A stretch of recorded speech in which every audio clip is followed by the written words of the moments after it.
Kinumusta ko yung aso na pinapakain ko lagi at pinapakain pala ng homeowners. So, binalikan ko sila at kinumusta ko kung nandun pa. So, andun pa pala. So, Hindi, kanina naamoy na nagdalala ako namin. ng konting dumpot para pakainin sila. So, nadagdagan, may papi na nadadagdag para Nasaan na yung pakainin ibang sila. So, aso? yung mga homeowners pala dito guys ay Pero pinapakain din nandito pa sila rin. kasi naawa din sila. Pagka yung tanghali, kasi minsan binibigyan namin ng pagkain eh. So, yung ibang aso, yung pinakain ko ng dog food, ngunit hindi sila kumakain ng dog food na sana yata sa bigay-bigay sa mga homeowners. Ayaw niya. Kuhanin ko to.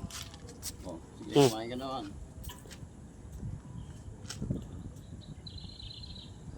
Kaya nga. Pinapakain namin yung isang aso na puti, ngunit ayaw niyang kumain doon sa dog food na sana yata sa mga pagkain na binibigay-bigay ng mga homeowners. Kaya guys, hindi siya kumain ng dog food at mayroong dumating na isang aso. Minsan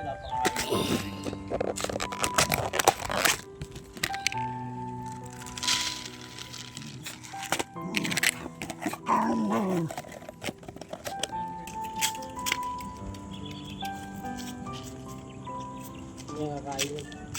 Hindi siya hindi katulad ng ibang aso na pag nakakita. Yan, kailangan talaga hindi sila naaagaw. Di ba yung ibang aso, pag nakakita ang pagkain, di ba agawan? Sila hindi. Hanggat hindi mo hindi binibigyan. Yung, kunyari, bibigay mo. Maliban lang dito kasi ito, bago lang tong, ewan ko ba't di na dito. Taka nga ako, sabi ko, ba't may tuta rito? Naghahanap ng pagkain yan.